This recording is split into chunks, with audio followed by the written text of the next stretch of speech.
διδάσκω κι εγώ στο μεταπτυχιακό του Τμήματος Θεατρικών Σπουδών. Αν εντρυφείς σε ένα θέμα, νιώθω ότι μπορείς να απλώσεις τα φτερά σου πάρα πολύ.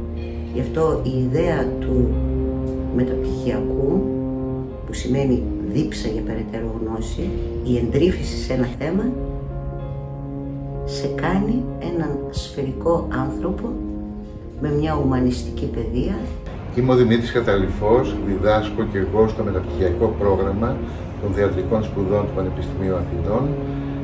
Το μάθημα που κάνω εγώ είναι μια εισαγωγή στην υποκριτική, το οποίο είναι, πιστεύω, απαραίτητο, γιατί εκτός από τις θεωρητικές σπουδές που προσφέρει το μεταπτυχιακό πρόγραμμα, είναι πολύ χρήσιμο οι φοιτητές να πάρουν μια ιδέα και να εφαρμόσουν λίγο και την υποκριτική με έναν πρακτικό τρόπο, γιατί μόνο η θεωρία δεν αρκεί, χρειάζεται και πράξη. Διδάσκω και εγώ στο μεταπτυχιακό πρόγραμμα Ελληνικό και Παγκόσμιο Θέατρο του Τμήματος Θεατρικών Σπουδών του Αττικού Γεωδιστριακού Πανεπιστημίου Αθηνών. Είμαι η Αγγελική Πούλου, είμαι επίκουρη καθηγήτρια στο Τμήμα Ψηφιακών Τεχνών και Κινηματογράφου του ΕΚΠΑ. Συνεργάζομαι πολλά χρόνια με αυτό το μεταπτυχιακό, είμαι πολύ χαρούμενη.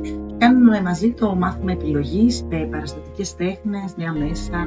Γεια σας, είμαι ο Κώστας Γάκης και διδάσκω και εγώ στο μεταπτυχιακό πρόγραμμα του Τμήματος Θεατρικών Σπουδών του ΕΚΠΑ με τίτλο Ελληνικό και Παγκόσμιο Θέατρο, Δραματουργία, Παράσταση, Εκπαίδευση. Έχω τη χαρά εδώ και 2 χρόνια να διδάσκω το μάθημα της δραματοποίησης, πώς δηλαδή μπορούμε να πάρουμε οποιαδήποτε ιστορία, είτε είναι θεατρική είτε δεν είναι, και να τη μετατρέψουμε με διάφορα υλικά σε θεατρική δράση. Γεια σας, ονομάζομαι Βασίλης Μαυρογεωργίου, διδάσκω το μάθημα της δημιουργικής γραφής στο μεταπτυχιακό της θεατρολογίας του ΕΚΠΑ στην κατεύθυνση συγγραφή-μετάφραση.